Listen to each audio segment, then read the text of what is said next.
Hi guys, welcome back to my channel. It's Alexa, aka Mini Trees. So in a couple of weeks, I'll be turning 23, which is really crazy. I'm really starting to become an adult now. And this past year has really taught me about where my self-worth has been at, and it's been a journey, let me tell you. I think that self-worth is so important, especially in the biracial community. If you're in the biracial community, please give a thumbs up or give a thumbs up in the comments below. Today's video is just going to be 3 tips to help build your self-worth.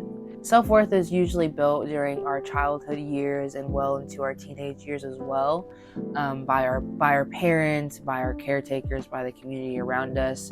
But unfortunately, not all of us have gotten to have that experience of having those loved ones who take the time to build you up.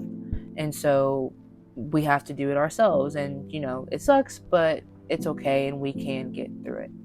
Some people make the mistake by measuring their self-worth based on what kind of clothes they wear, their appearance, their weight, what kind of car they drive, their career that they have, and those things do not make your self-worth up at all.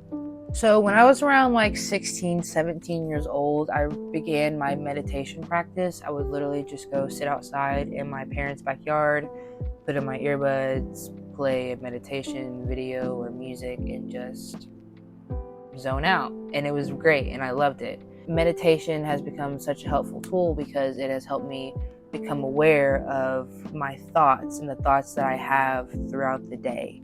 Like I was saying, so while I was meditating and analyzing my thoughts, I began to realize that I have a lot of critical thoughts. And I actually read somewhere in a book, I can't remember which book it was, but there's something called the inner critic. Of course, we are all human and these thoughts pop up, and honestly, a lot of these thoughts come up from past experiences, especially from childhood, from other people, and they stick with us. So tip number 1 is that when you catch yourself having these thoughts, challenge yourself to have a different thought. Challenge your inner critic.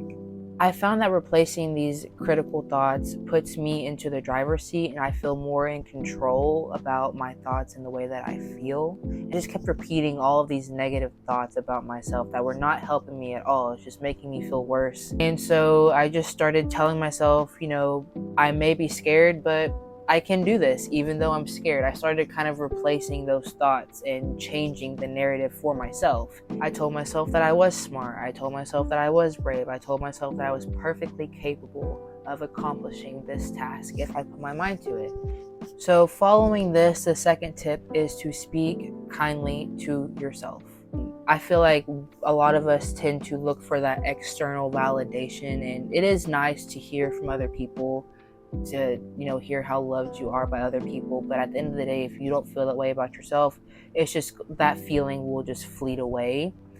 And I've come to learn that when I tell myself in the morning, I am beautiful and I am confident and I'm funny and I have a great personality and this, that, and the third, I realize that even if my outside reality doesn't reflect that for a moment or two, that doesn't change anything about how I feel on the inside, because I know that I am worthy and that I am lovable just as I am, just because I was born and it was my birthright, and it is your birthright as well. Your self-worth is your birthright. No one can take it away from you. The affirmations that we give to ourselves help us to stop seeking them outside externally.